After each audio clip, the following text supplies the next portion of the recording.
Hey guys எல்லோரும் எப்படி இருக்கீங்க?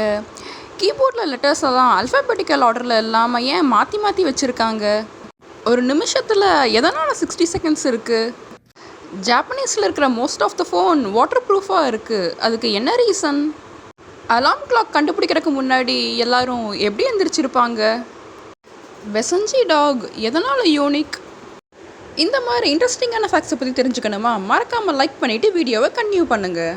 நம்ம எல்லாருமே கண்டிப்பாக பால் பாயிண்ட் பென் யூஸ் பண்ணியிருப்போம். பால் பாயிண்ட் பென் யார் கண்டுபிடிச்சா அப்படின்னா லஸ்னோ பைரோ அப்படிங்கிற ஒரு ஹங்கேரியன் ஜேர்னலிஸ்ட் தான் 1938 கண்டுபிடிச்சிருக்காரு. யூனிக்கான டாக் அப்படின்னா பெசஞ்சி. ஏன் இதை யூனிக்கான டாக் அப்படிங்கிறோன்னா இதனால் பார்க் பண்ண முடியாதான். ஏன் பார்க் பண்ண முடியாது அப்படின்னா இதோட லாரிங்ஸ் அன்யூஷுவல் ஷேப்பில் இருக்கான். இதனாலேயே இதுக்கு பார்க்லெஸ் டாக் அப்படிங்கிற ஒரு நிக் நேம் இருக்குது. டயஸ்ட்ரீமா அப்படின்னு நம்ம எதை சொல்கிறோம் அப்படின்னா 2 டீத்துக்கு நடுவில் இருக்கிற கேப்பை தான் டயஸ்ட்ரீமா அப்படின்னு சொல்கிறோம். யூஸ்வலாக பார்த்தீங்கன்னா இது அப்பர் ஃப்ரண்ட் டீத்தில் தான் அதிகமாக இருக்கும். நம்ம எல்லாருமே பார்த்தீங்கன்னா கண்டிப்பாக டைப் ரைட்டிங் பண்ணியிருப்போம். டைப் ரைட்டரில் ஏன் ஏபிசிடி லைனாக இல்லாமல் மாற்றி மாற்றி இருக்குது அப்படின்னு தெரியுமா? ஸ்டார்டிங்கில் அது லைனாக தான் இருந்திருக்கு. பட் எல்லாருமே ரொம்ப ஃபாஸ்ட்டாக டைப் பண்ணுறாங்க. இதனால் கீஸ் எல்லாம் ரொம்ப ஜாம் ஆச்சான். ஸோ இதை ஸ்லோ டவுன் பண்ணணும் அப்படிங்கிறதுக்காக தான் குவாட்ரி கீபோர்ட் கண்டுபிடிச்சிருக்காங்க. சோனி பார்த்தீங்கன்னா நிறைய ப்ராடக்ட் ப்ரொடியூஸ் பண்ணுறாங்க. For example TV, phone, camera இந்த மாதிரி. ஆனால் அவங்க ஃபர்ஸ்ட் ப்ரொடியூஸ் பண்ண ப்ராடக்ட் என்ன அப்படின்னா எலக்ட்ரிக் ரைஸ் குக்கர். இதை இவங்க 1940s தான் ஃபர்ஸ்ட் ப்ரொடியூஸ் பண்ணியிருக்காங்க.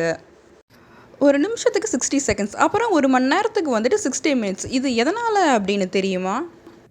இது பார்த்தீங்கன்னா பேபிலோனியர்கள்ட்ட இருந்து தான் நம்மளுக்கு வந்தது. ஏன்னா அவங்க 60 தான் கவுண்ட் பண்ணுவாங்களாம். நம்ம எப்படி 10 கவுண்ட் பண்ணுறோம். ஸோ அவங்ககிட்ட இருந்து தான் ஒரு நிமிஷத்துக்கு 60 செகண்ட்ஸ் அப்படின்ட்டு வந்தது.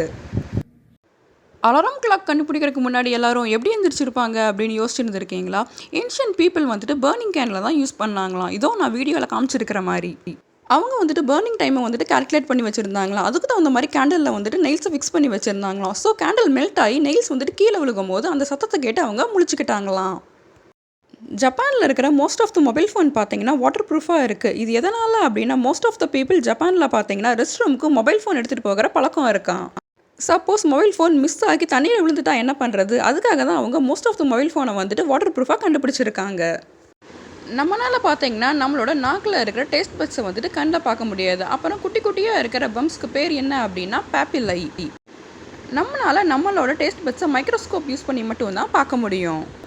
நம்மளுக்கு பார்த்தீங்கன்னா ஏதோ ஒரு வேர்டு மனசில் இருக்கும். ஆனால் பார்த்தீங்கன்னா அது நம்மளுக்கு ஞாபகமே வராது. அந்த மாதிரி ஸ்டேட்டுக்கு பேர் என்ன அப்படின்னா லெத்தாலஜிக்கா.